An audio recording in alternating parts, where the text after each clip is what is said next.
Easy E, how are we? Shawnee, what's happening? I've done an Eric. And I've again, did you? What? You got good looking again. No, not quite that. No, it's still bald and beautiful. And when I say I've done an Eric, the thing is, there's multiple things that's popped into my head how I've done an Eric on this. And it my ego is at an all-time low because my running is at a long-time low. I have signed up to an event with no training. I have done that, which is Connemara 100, which is not happening, which I'm going to get into now in the intro of the podcast. So I've been very vague on this one because I don't know what's going on. But I'm going to tell a little bit long story, and it's going to end with asking for people's help on what they think is going on here, because I've got a lot of opinions in this, and I'm not too happy with a lot of opinions, and they could be right. So basically, here's what's going on. Back in April, the week before I did NFG, that event that I talked very little bit on this podcast, I did my back in when I was going for a 3-rep max in a deadlift, just to see where I was at for it, engage with myself, and hopefully go a little bit heavier for the event. Messed up the back. Good start. You learned that day. I did learn that. I was like, yeah, well, I learned that day. It was a horrible day. And what happened because of that then at NFG, I had to pull back in the strength, and I wasn't too happy with that. And we finished 13th as a group out of 35. And I was like, if I was 100%, we were close to top 10. So I hate talking about that. And we may not have gotten top 10, but then again, I knew there was a lot more in the tank today if I felt 100%. Now, I have to say, I was feeling sciatica for the next couple of weeks. I had nothing to do with how I got on the Backyard Ultra. I was worried about it that day. But no, I had no negative effects of that run. When I dropped at hour 15, whatever it was that the entire body gave up. It was actually the only time where I wasn't suffering from sciatica. It was the 2 days afterwards where the rest of the body seized up, and it almost felt great having all those DOMs. So I'm like, hey, my back's not doing bad. But that went on into June, and you can attest to this. When me and you were going walking around Cork, I was literally at one stage outside the Dean Hotel, pretty much doing a pigeon stretch and lying on my back, bringing my knee across the body because I couldn't walk for 2K for dinner on the Saturday night. Like, that's how bad it has gotten. So since then, I was like, well, Seán, this has gone on, a good 2-3 months. I need to do something about it.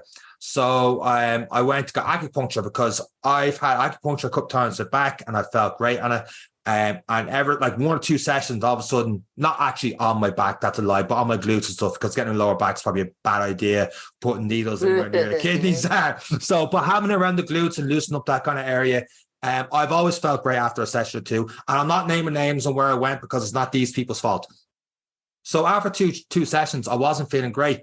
So, and by the second session, your man was like, this is not your back. This is really just very, very tight hamstring. But a couple of sessions, it will loosen out. And I wasn't happy about it. I went to work one morning. I was just in a really bad way, struggling, walking, pigeon stretch to the bench and all the rest. So I said, look, I'm going to get a second opinion of this. So I went to a physio. And of course, when I'm walking into the physio, I feel great. There is no problem with my hamstring.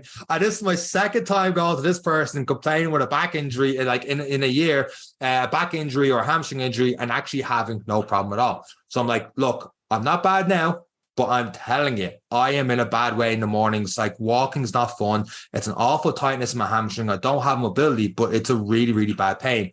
So he does a couple of tests, does a bit of acupuncture, and he says, here, it's not your back, it's your hamstring. And the person who does acupuncture did a lot of cupping or something like that and thought the blood flow was okay on both sides. So he said, it's not your back, it's your hamstring. So he's like, you should feel a bit better after this. That night doing my boot camp out in Castleknock, same thing, pain kicks in. I'm like, this is absolute horseshit. So by the time I had my 5th session with the guy doing acupuncture, he's like, hey, Seán, because every time I'm walking in, he's like, hey, you're moving better. How you feeling? And I'm like, shit. not that blunt, but I'm like, he's like, there has to be some sort of improvement. I'm like, I'm telling you right now, there's not. And I'm doing very limited outside. So I had to stop running completely because I was like, this is a bad idea. And my 5th one was 2 weeks ago. So we did the Ring of Kerry. When I was on the bike, grand, not a bother. But when I got off the bike for that 1K, when Aaron had the big puncture and stuff, I couldn't walk holding the bike behind him. So I had to go on the bike and roll really slowly. And every time we stopped, it was an absolute nightmare. And people was like, oh, he's really struggling on the bike. But I wasn't.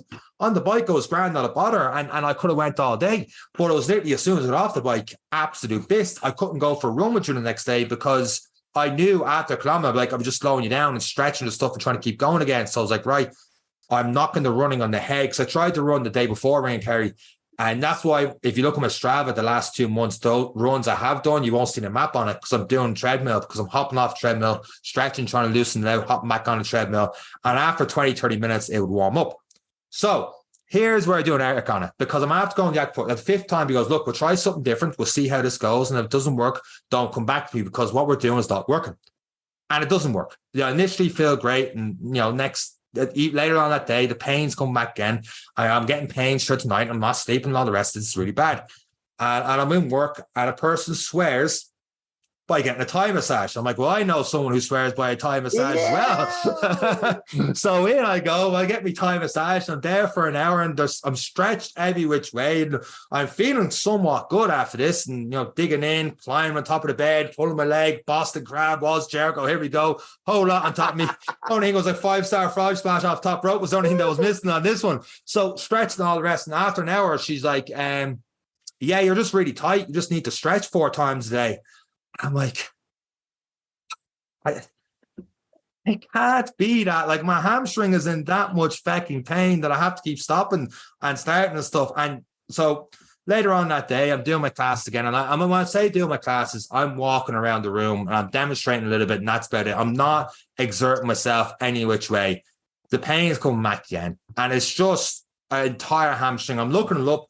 One or two things, like, oh, it could be tendinopathy, and then if it's this, it's not tendinopathy. So, like, when I'm shopping and stuff, like today, I had to go, shopping's bad enough.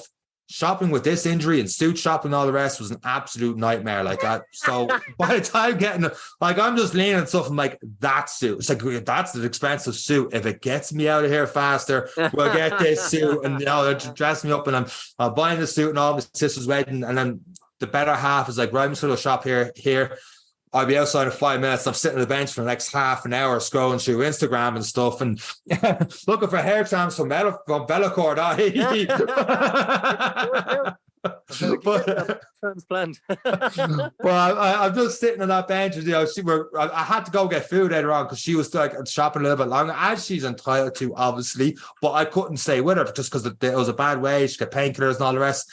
And that's where I pulled my second Eric. I got back to the house, and I had to keep doing, stretches and stuff. So going with this yoga with Adrian is really... Yeah. Oh, man, the first couple of stretches, I'm like, this is not too bad, but I'm getting a little bit bored from holding these stretches of just breathing. It was very hard just to stick with it. But then from there, you had to, one leg out, sitting up, one leg out straight, your let's say your left leg out straight, your right leg across the body, hold it with the right hand, and then stretch further with it. I was tumbling like a turtle upside down. I was like, this is a bunch of BS. I'm not enjoying this at all. No good. And I haven't done much walking stuff since, because I've just, roast dinner at Sunday evening, and after that, come up and record a podcast yourself. So I haven't done too much moving after that. But at the moment, I've been told just to stretch 4 times a day. But a physio I've told stretching is not good enough. I need to stretch and then do some strengthening exercise, which I have been doing. Now, I haven't been doing too much lower body stuff. I'm doing some like warm up kind of level stuff, like single leg glute bridges, single leg RDLs, hamstring curls with bands, that kind of thing. And like literally no improvement, like zero improvement in the last 2 months. So like I wake up in the morning, it's straight away. So the reason for this podcast, this intro to the podcast, it's I don't want it to be a bitching session, because I didn't want to talk about this for so long, just because I can't label what it is. And I don't think it's just tight hamstrings. And I feel like an arsehole saying that, because 3 professionals have told me it is just tight hamstrings. But I'm like, why is it so much only in the right side? Some people are like, oh, maybe it's just stress, maybe you've done too much. I don't think my mileage is that much more than basically the people I was with doing the backyard ultras. But if there's anyone listening, be like, I had this, I know what you're going through, it's this, you need to do this, please DM me. This is basically an intro for we had a bitching session the other week for the intro. This is just a cry for help in this one, because I'm not too sure what's going on. I was supposed to get sports massage and stuff. I was supposed to throw 2 texts stuff out, but I don't want to get that done yet until I have this stuff sorted and I can build towards double marathon. But I'm genuinely this the basis of what I was talking about last week, Doug Marathon. Like I obviously I still want to run it, but the way I'm right now, like going for a walk with the dogs is something like I can't do that because I know it's going to be up. I know if I go shopping and get a few things, by the time I get to the checkout till, I'm leaning, I'm stretching, I'm going. Like it's just it is just the way it is, and you've seen the way I am doing that. Like I'm not like. It's not for being in great physical condition, and your strength and conditioning side is absolutely phenomenal, and that's why it's such a conundrum, because you've been looking after the body, the condition of the body. But they all can't be wrong either. That's it. They can't be wrong. They can't all be wrong. They might be onto something. And I think this David Goggins went through it. Now I know you're our local David Goggins. Right? So, it's the guy's thing you've ever said to me. I forget which book or which chapter it was, but he spoke about the moment he thought it was all over. He couldn't describe the pain. He couldn't describe what was happening. And then when he was stretching, it was like stretching iron and stuff like that. But now he makes 4 hours of time for 4 hours of stretching a day, and you've been told to stretch 4 times a day. So I think you might have just got to that point of tightness that it's just inexplicable as well. But I think you just have to go solid at this for 2 weeks of yoga with Adrian and see. I think one day is not going to be enough. No, obviously not. But I did get a bit of sciatica. And that is similar. I just couldn't describe the pain in the leg, and I'd have to keep stretching. It started from the glue into the hamstring. And it was actually an upper back massage in Miami that sorted me, because I was in America doing a little trip in 2018. And I was like, I am in so much pain sitting here on a bench waiting on a ferry. And I seen this bloke that was doing the massage. And I was like, yeah, look, you know me, doing Eric on it. I'll get a 20-minute massage here. That'll make me feel better. And sure enough, whatever he hit in my upper back, he hit some sort of tickly spot. And I'd never looked back at the sciatica since. But funny you should say that I've noticed with all the volume of doing, I have woken up the last few days with a stiff back and a stiff lower back and stiff hips. So as those who are following me on Strava will have seen, there's 20 minutes of yoga there today. Adrian is back. If Adrian says my heart will go on one more time, and I've only watched the video once, we'll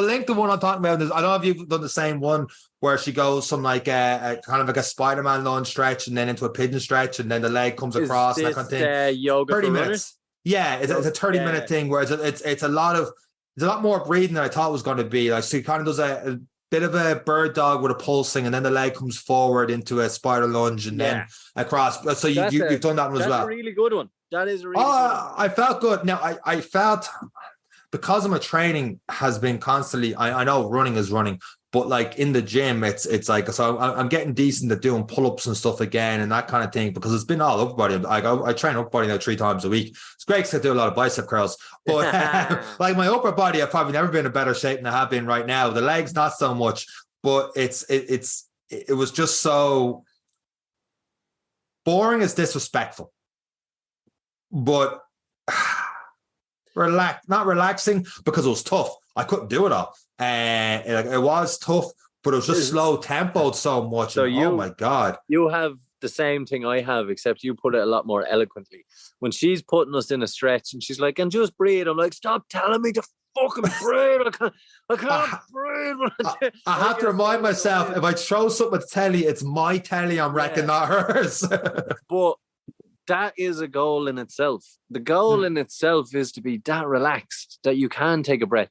Now, today I really focused on it because she has a fantastic lower back and hamstring one. So I felt my lower back on the bike and I was like, the glutes are too tight, the hamstrings are too tight. It was already, I was like, neglected the stretching, idiot. So I went into that one, and even putting my chin to my chest, I was feeling it in my back. I was like, oh wow, I've really neglected it. And I really focused on the breath. So there is an element of it. I don't know, for those who are doing yoga, if you can actually just relax that brain from the pain, take a deep breath in that point of the stretch where you think it's your maximum, it then doesn't become the maximum anymore. It actually does relax, and you can go that little bit further into it. And when you can buy into that breathing element, you can get that little bit of an extra stretch. You can actually relax into it. You can relax the muscles. I try and think of the muscle that's causing me oh my God, I can't do this. And I focus on that while take a deep breath in through the nose and just relax.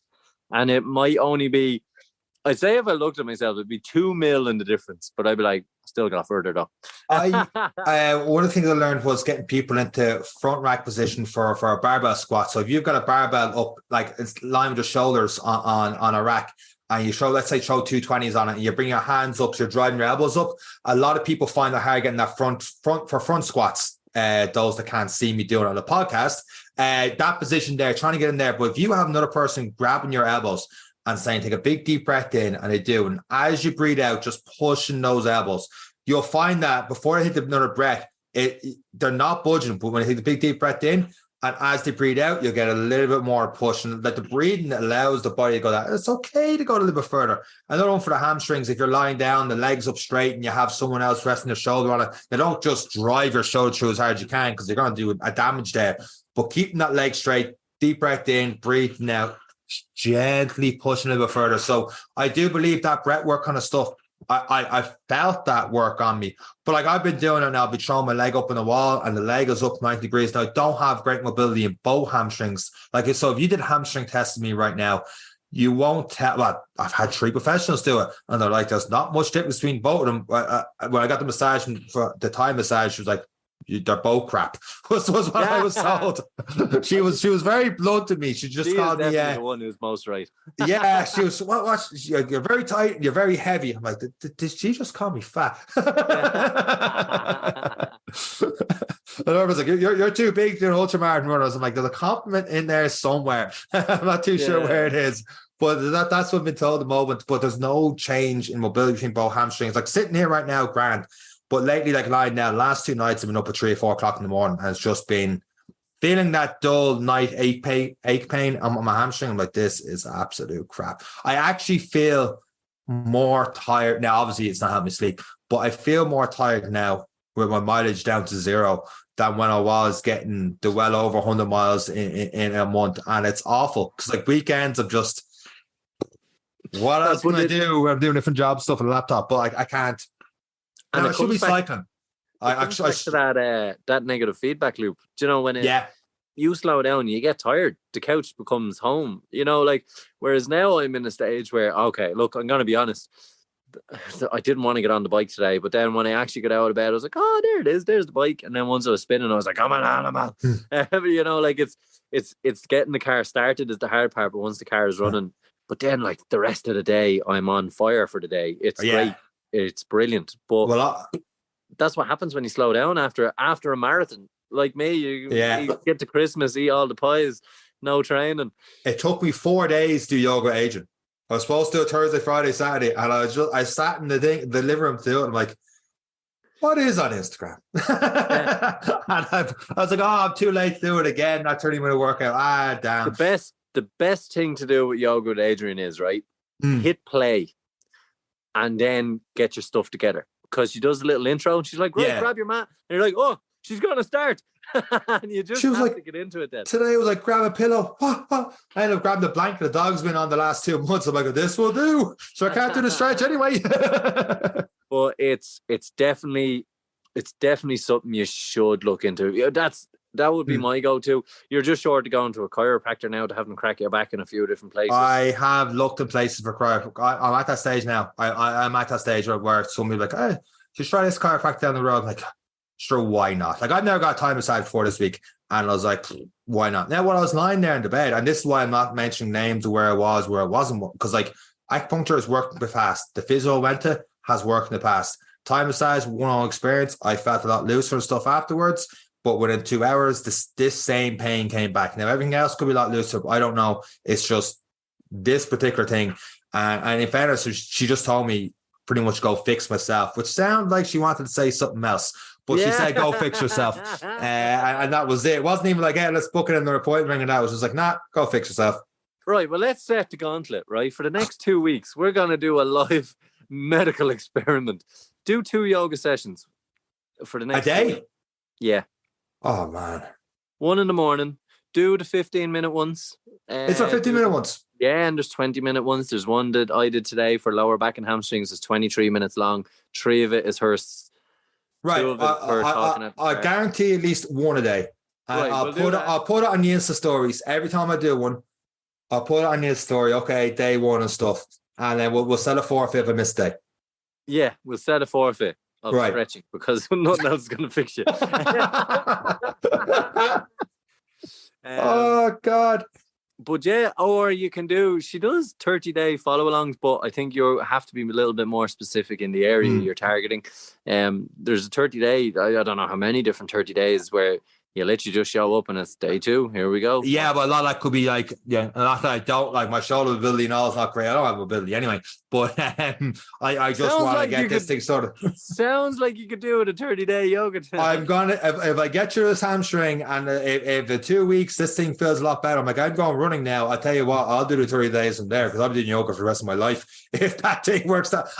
You know what? The annoying thing is, we've talked about the benefits of yoga in this podcast before. Now, I'd like to think that I was upfront on it, being like, this is something I really struggle to get into. I'm pretty sure I said it to guests we've had in the podcast, being like, I know that there's benefits to yoga, but I haven't really got into them. Even when I was told stretch 4 times a day, I'm still of that mindset. Yeah, but I need to be strength training on top of that, on top of the stretching. Like, I've always been a fan of doing initial foam rolling, stretching to loosen out, and then when you have that extra bit of flexibility, mobility, then get the strength training, because I find that I've gotten better mobility working through weights, through full range of motions. Like my goblet squats, I've gotten much better through doing goblet squats and getting that depth and stuff like that. So I'm a lot more mobile than I was when we started recording this podcast 3 years ago. And you're giving me that look as if I'm full of it.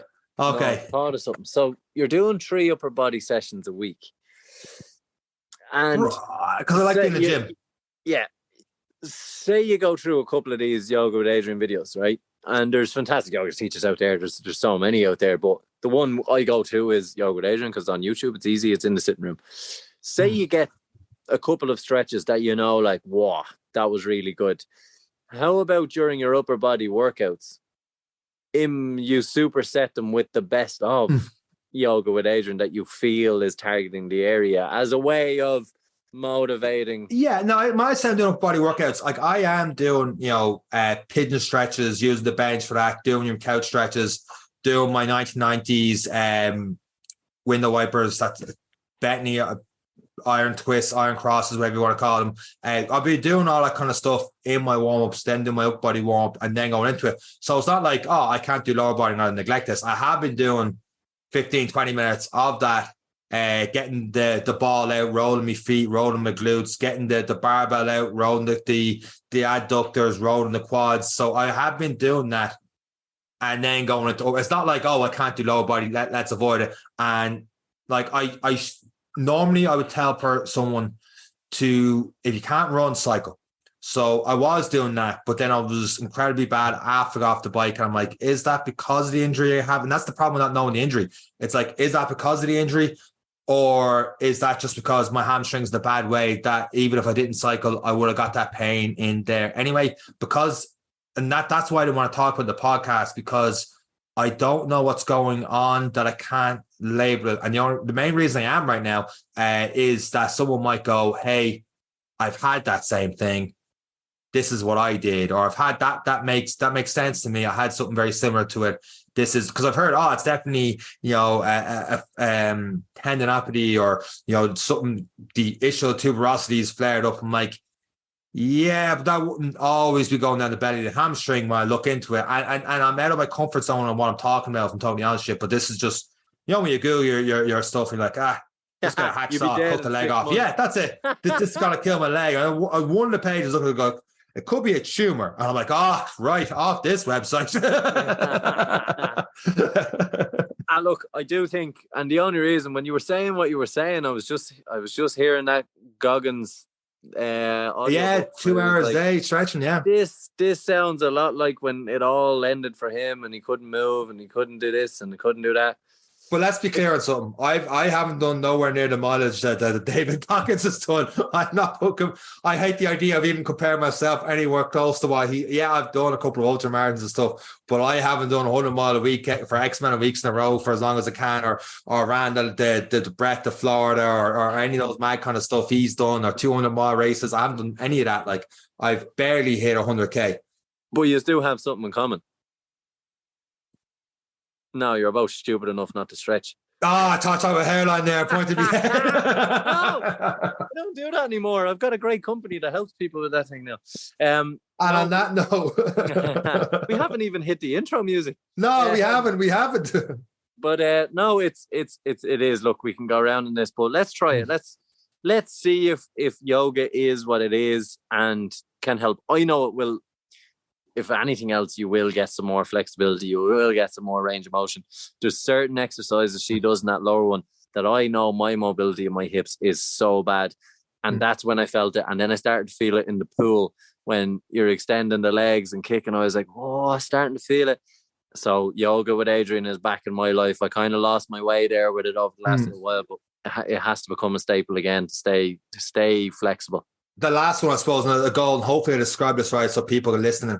If you do a press-up position, and let's say you bring your right foot by your right hand, just outside your hand, the that lunge, position there, the lunge, Now try and do a plank from there and have both forearms in the ground. The left one goes down. The right one, it's a push, but I can't get the elbow to touch the ground. And I find my hips are tucking in and stuff. I'm like, I'm in an awful way doing that. So if in 2 weeks, that's one goal right there for me, is to try and get that there. But I put it out there. At least once a day for the next 14 days, I will try and get it in. It's a plan. Also, if anyone wants a Hardman Killarney ticket, I'll have one. Oh, I thought you were going to get rid of one. Okay, you're in. You're going to do a Hardman Killarney? No, I'm trying to get rid of one. No, Rachel is doing the World Championships, which is very quickly coming around. It's a month away, 4 weeks to the World Championship, well, the half Ironman World Championship. So we're going to Helsinki. So I can't do that. And we're doing the Lost Sheep as well, which is good. But the Tri-Tyrone happened yesterday. Yes. And we'll give a shout out. Lorcan Fisher had a great day out, the fish man.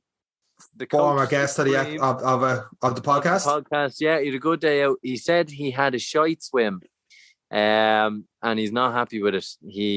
But even still, he swam a 2:05 per 100, 41 minutes for 2K, which wasn't so bad.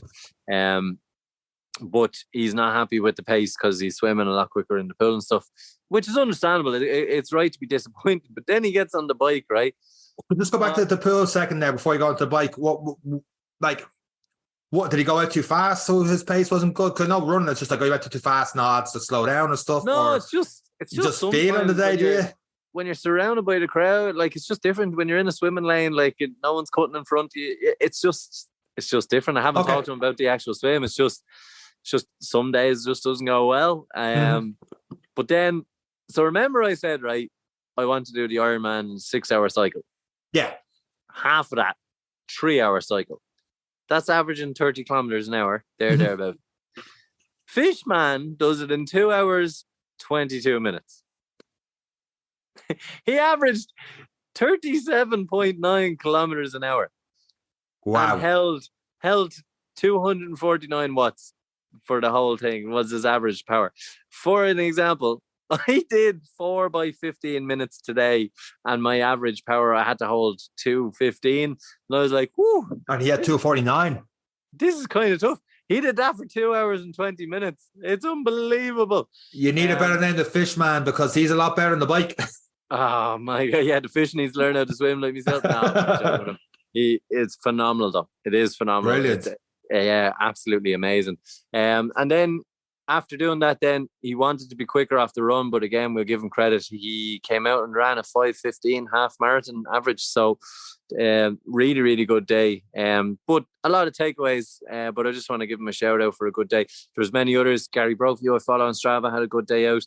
Connor Farrell had a fantastic day out. He was with Nace Tries in the Air Corps as well, had a great day out as well. So it is a good gauge of where you are in your training. So that is the beauty of races. It is good. Hardman Killarney, I'm actually a little bit annoyed I'm not doing it because we've done the Ring of Kerry cycle. I know I have the cycle in me.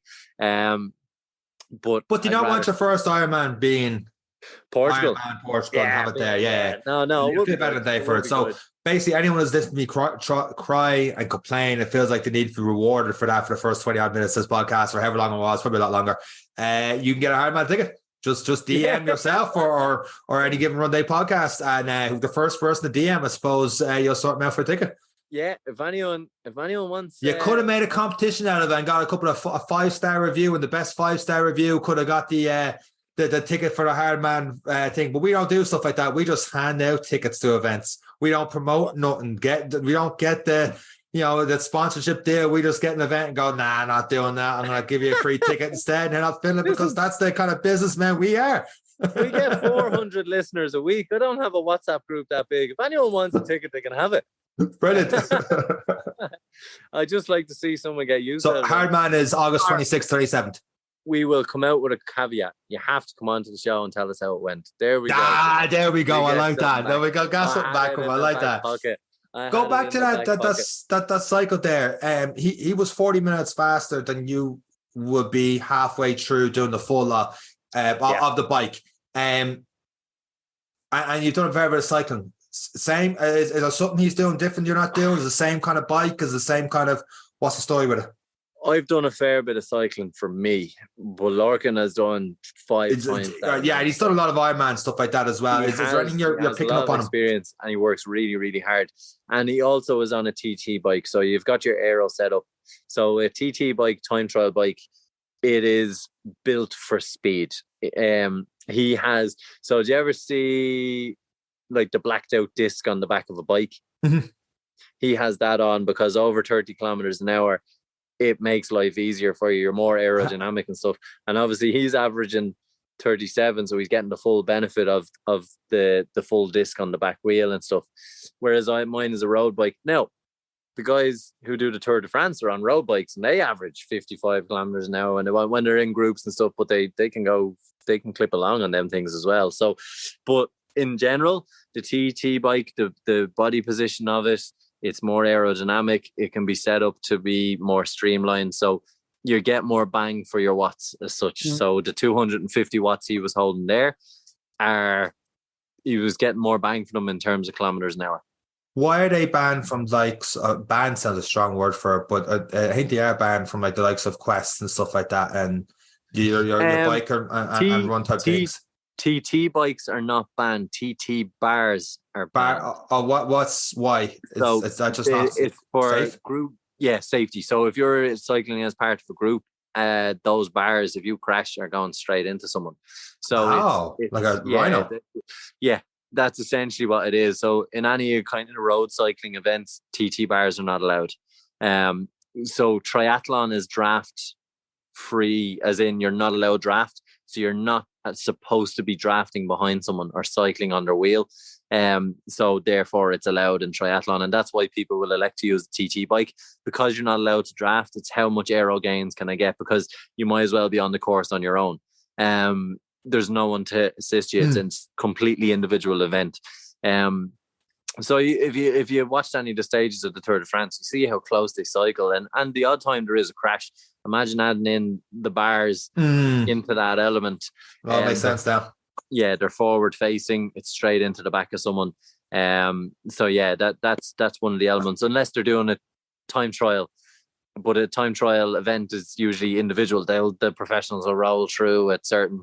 They'll be released every whatever amount of seconds. But again, it's a non-drafting event. Like so, you cycle with Lorcan. You train with Lorcan. Lorcan is almost it's something you aspire to get to in terms of the Ironman and stuff. You've got something to get there with.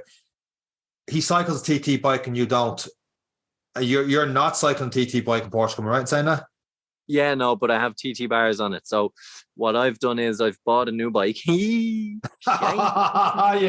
slipped that one in. I bought a new bike. I'm waiting on the old bike to work scheme to come through. The old Defence Forces is taking their sweet time. I'm sure someone from the Defence Forces is listening to this on a Monday morning and be like, that's what I was meant to do. Pause the podcast, get this done, get Erica's new bike set up, and away he goes. Please, because I can't collect my bike till it's in. But so I have bought a new bike, and the difference between my current bike and the new bike is one. So this is a full carbon bike. The second is it has carbon wheels, and it also has, I think they're 40 or 50 mil rims on the tires as well, which assists in aerodynamics and speed as well. But what's different with this one is I have got my bike built to suit me for an Ironman. So they've put aluminium crossbar on it. There's not much difference in the weight, to be honest. We're talking grams. And then there's a TT kind of bars being put onto it. And then I've got fitted. And what's good is we are getting that person on the podcast to talk all about bikes and fitness. I'm glad, because I was running out of questions to ask you about this. I didn't know where I'm going about it. So we got a professional on the podcast next week to go through what's going on and what a bike fitting is, because you mentioned that before, and I genuinely thought it was just, I don't know what I thought it was actually, but I know it wasn't what you said it was. I'm gonna be honest. I sit on, and he's like, "Now go to do some bend forward and do this and do that," and I'm like, "No bother." How does that feel? I don't know. I'm on a bike. It's the difference is there. You don't feel the difference when you spin your legs for a couple of minutes. You know when it's wrong. But then after, like, part of the test is, like, one of the things we'll talk about this on next week was like, go and do 100 or 120 kilometers, maybe put 400 kilometers in a week, and then come back and we'll see if that's the right. Then I'm like, oh Jesus, yeah, I suppose you really find out over 100k if it was really fit or not. So, but yeah, I've changed up. So Lorcan does have CT. He definitely has the better bike, but he's definitely the better cyclist anyway.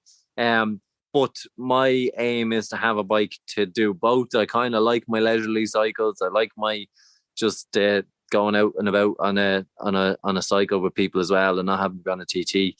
And I didn't want to buy both. I have a very good bike, but I wanted to give myself a better chance to survive, because there are I'm going to do a half Ironman. I'm going to do something else afterwards. It's not just all. It's not a one and done. Over, yeah.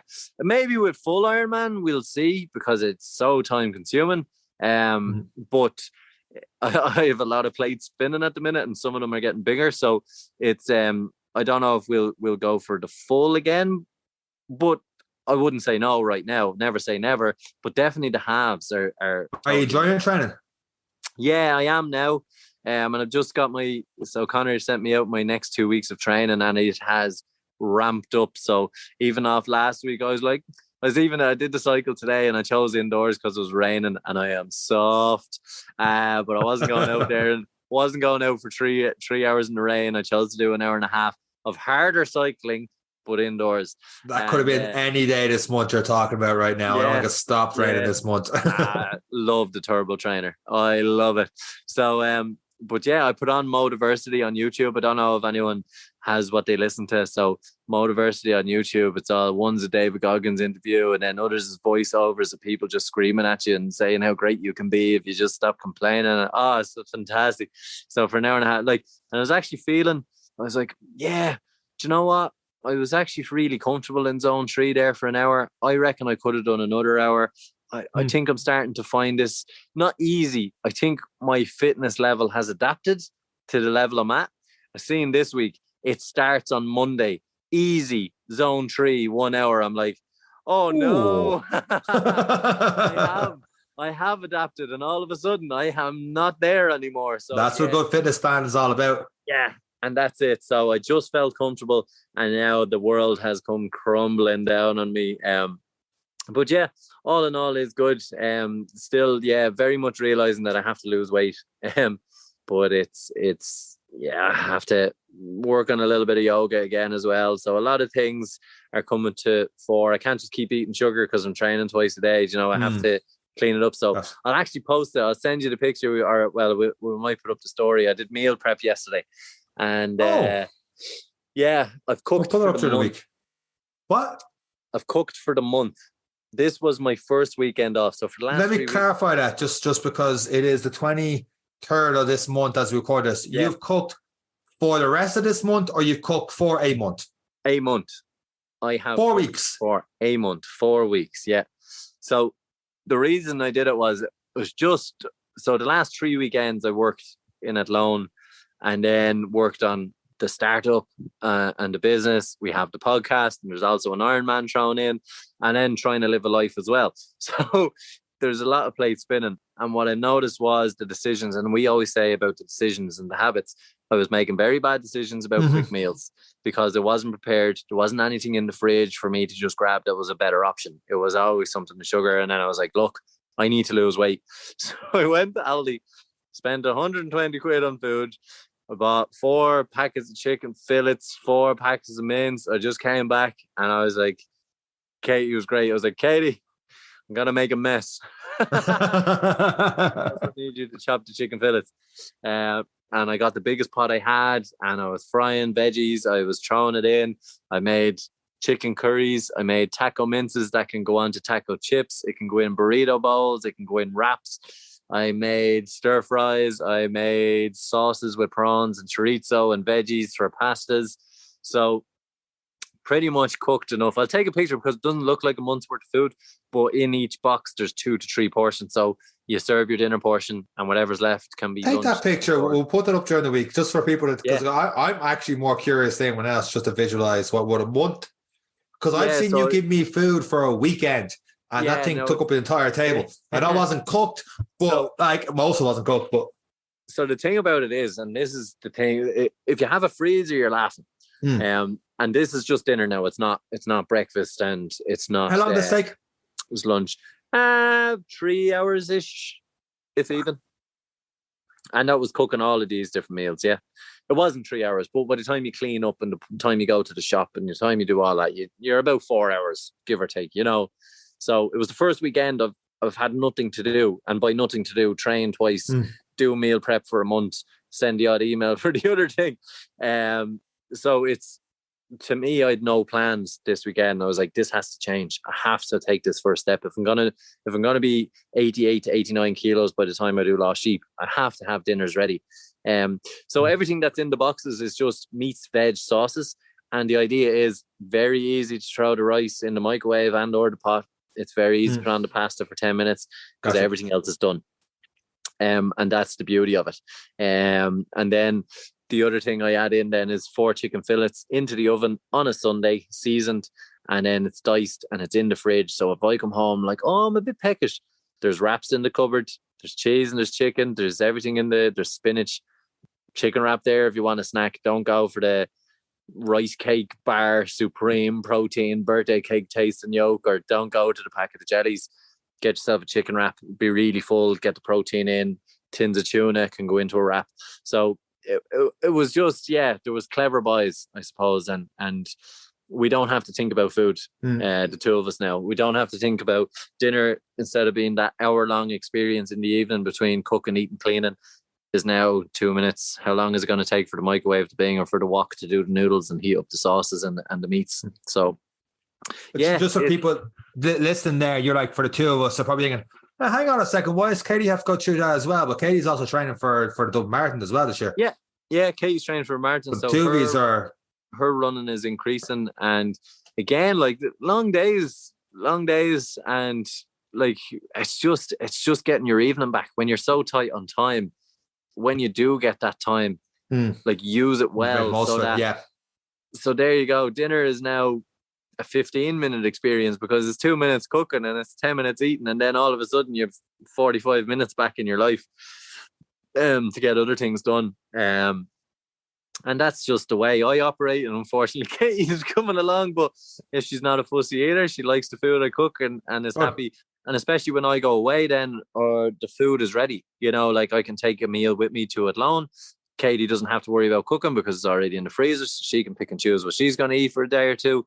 And that's the beauty of meal prep. Obviously, it changes when you have kids and stuff, but it changes for some element of it.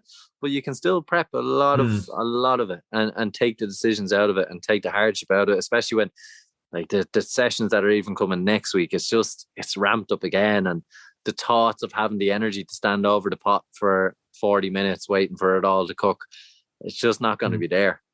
So I have the pub tomorrow with my first day doing yoga with Adrian, and on my Tuesday, Wednesday, you've put a picture of that month worth of meals and what exactly is going on there, I suppose, with that one. So we're kept busy holding ourselves accountable in this podcast, and one lucky listener will get a free ticket to what was it? IronMan Hardman Clarity. That's a full Ironman. Yeah, full Iron. Oh, that comes. Yeah, we probably should have put that in. So full Ironman, but the only caveat. It's not a walk in the park. So someone that's been training, obviously at this stage, you're not going to start training with 5-6 weeks ago. But the only thing we ask is that you come onto the podcast and just have a chat with us after and how you get on. That is all we get a review. That's all we ask. So that's shown out there. I think that's a good, nice little way to put a bow in this episode. Oh, if someone knows what the hell's going on with my hamstring, please let me know. But apart from that, thank you very much for listening to this week's episode of the Any Given Runday podcast. Next week we'll have a lot more on bike fit and everything else that goes with it. That's it for myself and Eric. Take care. Bye.